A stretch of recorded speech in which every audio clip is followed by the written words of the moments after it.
Praise the lord. యేసు రక్తమే జయము. మన రక్షకుడు మన విమోచకుడైన యేసుక్రీస్తు పరిశుద్ధ నామములో అందరికీ వందనాలు.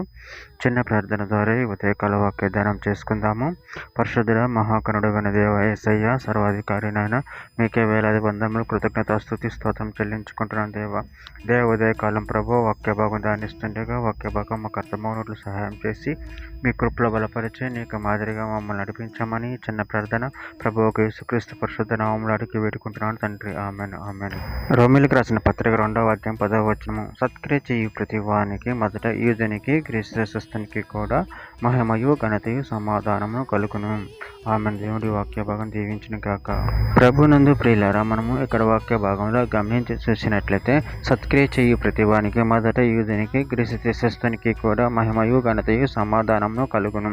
అదేవిధంగా వాక్య భాగంలో గమనించినట్లయితే సామెతల గ్రంథం 4వ అధ్యాయం 7 నుంచి 9 వచనాలలో జ్ఞానం సంపాదించుకున్నట్టే జ్ఞానమునకు ముఖ్యాంశము. నీ సంపాదన అంతయు ఇచ్చి బుద్ధి సంపాదించుకును. దాన్ని గొప్ప చేసిన అది నిన్ను హెచ్చించును. దాన్ని కౌగిలించిన ఎడల అది నీకు ఘనత తెచ్చును. అది నీ తలకు అందమైన మాలిక కట్టును, ప్రకాశమానమైన కిరీటం నీకు దయచేయును. యోహాను సువార్త 12వ అధ్యాయం 26వ వచనం. ఒకడు నన్ను సేవించిన నన్ను వెంబడింపవలను, అప్పుడు నేను ఎక్కడ ఉండును అక్కడ నా సేవకుడును ఉండును.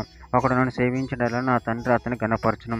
పేతురు రాసిన మొదటి పత్రిక 1వ అధ్యాయం 7వ వచనం. నశించిపోవు సువర్ణం అగ్ని పరీక్ష వలన శుద్ధపరచబడుచున్నది కదా, దానికంటే అమూల్యమైన మీ విశ్వాసము ఈ శోధన చేత పరీక్ష నిలిచినదే. యేసుక్రీస్తు ప్రత్యక్షమైనప్పుడు మీకు మేపును మహిమయు ఘనతయు కలుగుటకు కారణమగును. రోమిలికి రాసిన పత్రిక 8వ అధ్యాయం 6వ వచనం. ఆత్మానుసారమైన మనసు జీవను సమాధానమై ఉన్నది. రోమిలికి రాసిన పత్రిక 14వ అధ్యాయం 17వ వచనం. దేవుని రాజ్యం భోజనమును పానమును కాదు గాని నీతియు సమాధానమును పరిశుద్ధాత్మందలి ఆనందమునై ఉన్నది. కీర్తనల గ్రంథం 37వ అధ్యాయం 37-38 వచనాలు. నిర్దోషం కనిపెట్టుట యథార్థమును చూడము, సమాధానపరచు వారి సంతతి నిలిచిన గాని ఒక్కడైనా నిలవకుండా అపరాధులు నశించుదురు. భక్తిహీనుల సంతతి నిర్మలమగును. లోకాసువార్త 1వ అధ్యాయం 79వ వచనం. మన పాదములను సమాధాన మార్గంలోనికి నడిపించినట్లు చీకటిలోను మరణఛాయలో కూర్చుండే వరకు వెలిగించుటకే ఆ మహా వాత్సల్యమును బట్టి పైనుండి ఆయన మనకు అరుణోదయ దర్శనం అనుగ్రహించెను. చివరిగా ఒక మాట. యోహాను సువార్త 16వ అధ్యాయం 33వ వచనం. నా యందు మీకు సమాధానము కలుగునట్లు ఈ మాటలు మీతో చెప్పుచున్నాను. లోకంలో మీకు శ్రమ కలుగును, ఆయనను ధైర్యం తెచ్చుకునండి, నేను లోకమును జయించి ఉన్నానను. ఆమె. దేవుడి వాక్య భాగం దీవించిన కాక చిన్న ప్రార్థన చేసుకుందాము.